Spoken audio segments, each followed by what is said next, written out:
Yeah, my name's Toby Ewert. I'm 44 years old. I'm an architect.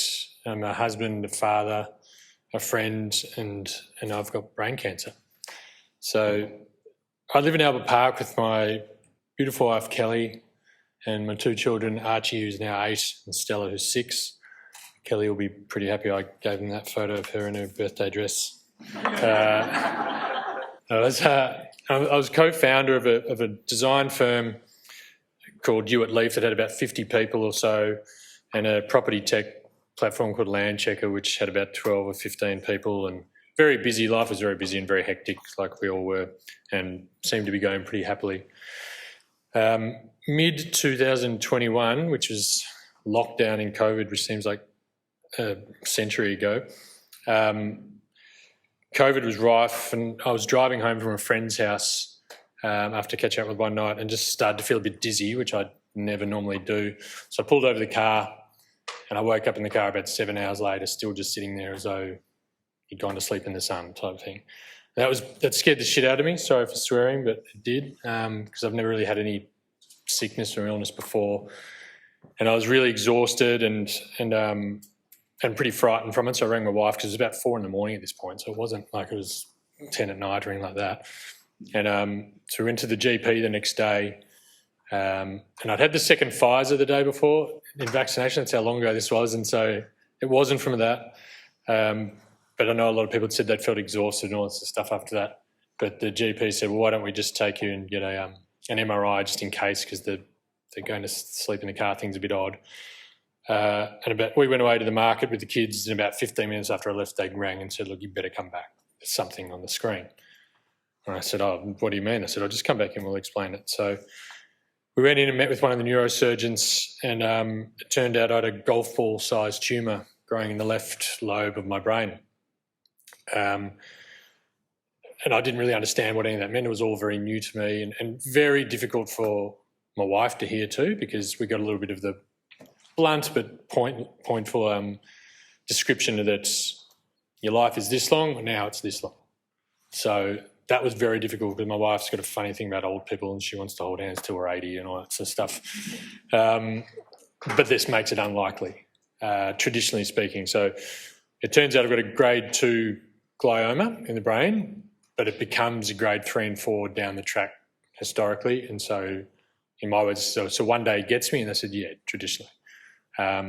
So so far as a timeline, they say sort of 10 to 15 to 20 years type of scenario, which is a long time, and I'm very lucky. But it's very difficult to hear when you've got young kids and my wife is sitting there thinking that what's she going to do when I'm not here? The doctors all led to the same conclusion that I need to get an operation to remove as much of the tumour as possible. And they said I had to have an awake operation, which I didn't even know was a thing. And then, in fact, they said, you don't seem like you want that. And I said, I just didn't even know it was a real thing. So I guess do that. Funnily enough, I met Heidi today and I introduced myself. She said, see, I know you because I took your brain out. I'm like, oh, sorry, I don't recognise anyone without the masks and stuff. So I got to meet some really cool people today that evidently I've met. But we went away, had the operation, but had a lot of... They said, you've got to be awake because it's near the speech part of your brain. And I said, okay, what does that mean? They said, well, I said, you just cut away until I start slurring. And they said, yeah, basically. I said, well, how do you know that it's not too far and I don't lose the slur? And they said, well, that's what we'll ask you halfway through. Okay, let's do that then, I suppose. So the operation was a physical success, and Professor Kate Drummond did it and did a brilliant job, and she's quite blunt, but she's there to say, look, I'm not here to hold your hand, but I'm an incredible mechanic at what I do. It's the rest of the team who looks after you. So I looked a bit ordinary afterwards, as you can see there. And this is from the one I had. I have had another operation, which I'll get to in about 2 months ago. So it's exactly the same photo and the same scar. So it do look like a medieval dungeon, unfortunately. But today's about hope. And I think the biggest part of hope, I understand, the people who did, the medical team and Heidi and the team who did the operation sort of saved me on the table. But it took all the friends and family and the researchers to kind of save me in the background, because what I didn't understand was the real struggle because I can take scars, and I've got a few of them now, and I can take the pain and stuff, but what I didn't get was the grey area. People ask me how I feel and how recovery is, and I say, I sort of get it now, but I didn't before, and it's taken about a year to kind of feel who I am again. But that was never explained to me because there's a real darkness and a fog that comes with brain surgery, and they said anyone who has a resection, you're never the same person afterwards. Now, that was pretty scary because I tended to think I was pretty consistent with my life, and everyone else did too, and then suddenly I just wasn't sure, and you start overthinking things. And the effect of my family and friends around me was really distinct and quite overwhelming. And I started to disconnect from myself mentally, and it wasn't until Easter last year where I really bottomed out with everything, and I didn't know how to do it, and I just put my hands up and said, look, I don't know what's happening, and I've never felt like this before, and I don't know what to do.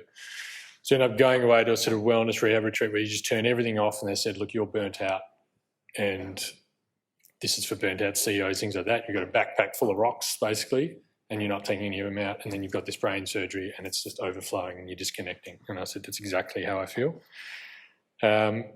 It took about 3 or 4 weeks to kind of understand the grief, and I knew it would get me one day, but to be all laid bare was very difficult and very confronting for everyone around me.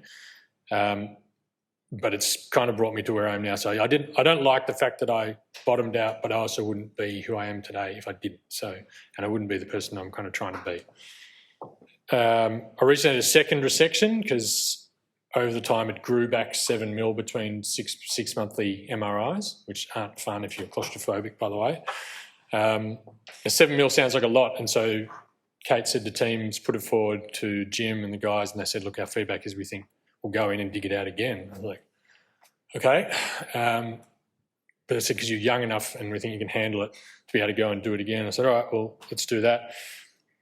I was really cagey about what the recovery would be because I didn't really remember how it was last time, and I don't want to do that year again with the family, but just do it. And recovery's been really good. I mean, it was only 2 months ago, and I have different hair in every photo you'll see, and people go, oh, it's made your hair thin. I'm like, yeah, okay.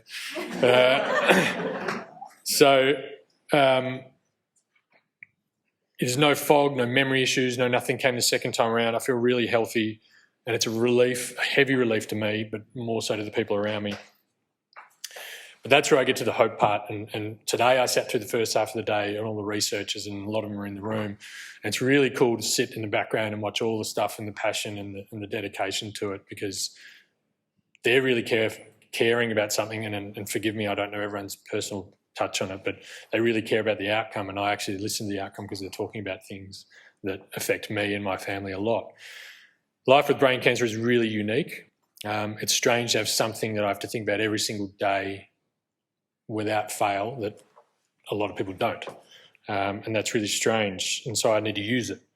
So I was lucky enough to meet Carrie, who introduced me to Sam, when my wife knew Carrie's partner at the time, and introduced me to this community. And I've never been in a community like this before, where no one's got an agenda. Everyone just actually really cares how you are and how you're doing. And the Brain Cancer Centre's really opened up to me, and I've begun to learn as much as I can, because I learned the hard way that you have to actually ask questions. And I actually got the words ask written on my fingers because it reminds me when I see it to ask questions, because if you don't ask, you don't know. And I didn't know what to ask.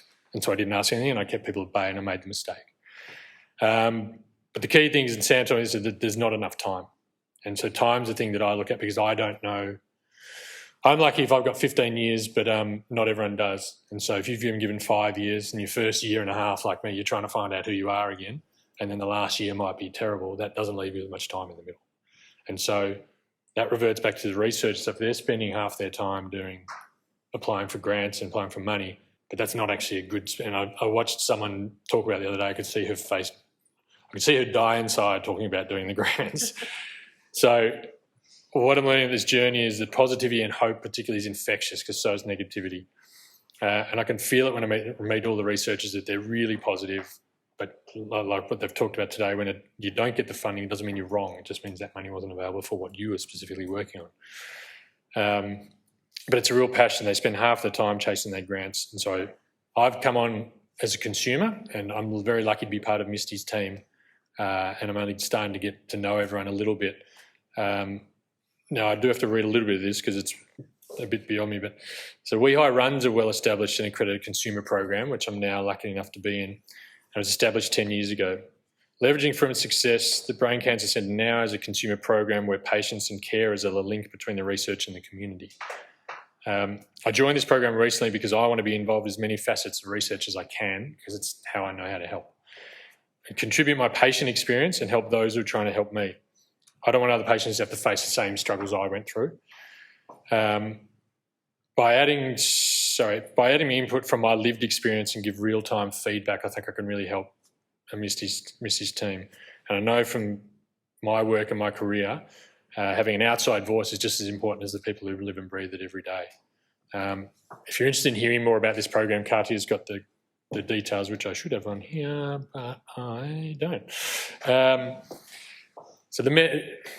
probably go on a little bit time over, but the medical team really saved my life on the table, and the friends and family and the researchers have saved me in the background from that darkness. So I really want to help break that space open. So it's all about hope here, and I'm sorry if I've gone a little bit over time, but it's actually really important, because for those of you listening, you have to stay positive. It's important for my family, for the research, for everyone. So I've loved my time so far, albeit I'm the new guy in the team, but I've loved it, and I'm very lucky to be up here and talk to you. So thank you for listening to me, and I really want to introduce Misty after this to give her space on it too.